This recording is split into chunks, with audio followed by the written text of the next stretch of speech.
7 વર્ષ પછી વૈશ્વિક માનવતાવાદી અને આધ્યાત્મિક ગુરુ ગુરુદેવ રવિશંકરજી શાંતિ, સાંપ્રદાયિક સંવાદિતા અને તણાવમુક્ત, હિંસામુક્ત અને ડ્રગ્સમુક્ત કાશ્મીરના દૂરદર્શિતા રૂપી આશ્વાસન સંદેશ લઈને કાશ્મીરમાં પહોંચ્યા હતા કે જેની હજારો લોકો આતુરતાથી રાહ જોઈ રહ્યા હતા। તેમની આગમનની આતુરતાથી રાહ જોતા હજારો લોકોએ હાર્દિક સ્વાગત કર્યું તેમજ ગુરુદેવનું આવકાર જમ્મુ અને કાશ્મીર સરકારના અધિક મુખ્ય સચિવ શાંતમાનુ દ્વારા કરવામાં આવ્યું હતું।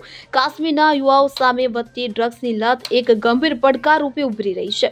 આ પડકાર સામે જાગૃતિ લાવવા માટે શ્રીનગરના બક્ષી સ્ટેડિયમમાં એજ્યુયુથ મીટનું ભવ્ય આયોજન કરવામાં આવ્યું હતું કે જ્યાં 50 કોલેજો અને 4 યુનિવર્સિટીઓના 20,000થી વધુ વિદ્યાર્થીઓ ગુરુદેવની ઉપસ્થિતિમાં એકત્ર થયા હતા કે જેમાં સૌએ મળીને ડ્રગ્સ મુક્ત કાશ્મીર બનાવવાનો સંકલ્પ કર્યો। કાર્યક્રમનું આયોજન જમ્મુ અને કાશ્મીર સરકારના ઉચ્ચ શિક્ષણ વિભાગ દ્વારા કરવામાં આવ્યું હતું। વિદ્યાર્થીઓ, સ્ટાફ અને અગ્રણી શિક્ષણવિદોને સંબોધતા ગુરુદેવે કહ્યું કે આપણે કાશ્મીરને ડ્રગ્સથી મુક્ત કરવું જોઈશું।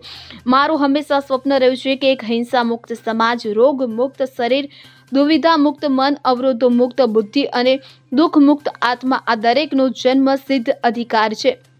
દરેકના ચહેરા પર સ્મિત જોવા માંગુ છું, એક એવું સ્મિત કે જે કોઈ છીનવી ન શકે। આ ખરા શિક્ષણની ઓળખ છે। વ્યસનની સમસ્યાનો અસરકારક ઉકેલ સમજાવતા ગુરુદેવે કહ્યું કે આનું રહસ્ય પોતાના શ્વાસમાં રહેલું છે અને પોતાના શ્વાસ, ધ્યાન અને ચોક્કસ કસરતોની શક્તિનો ઉપયોગ કરીને કોઈ પણ વ્યક્તિ સરળતાથી વ્યસનને દૂર કરી શકે છે। કાશ્મીરને પ્રાચીન જ્ઞાનની ભૂમિ ગણાવતા ગુરુદેવે આધુનિક ક્વોન્ટમ ભૌતિક શાસ્ત્ર અને કાશ્મીરી શૈવ ધર્મ સાથે સંકળાયેલા પ્રાચીન પુસ્તક સ્પંદકારિકા વચ્ચે રસપ્રદ સરખામણી કરી હતી। હવે જુઓ દેશ દુનિયાની તમામ ખબરો તમારી આંગળીના ટેરવે।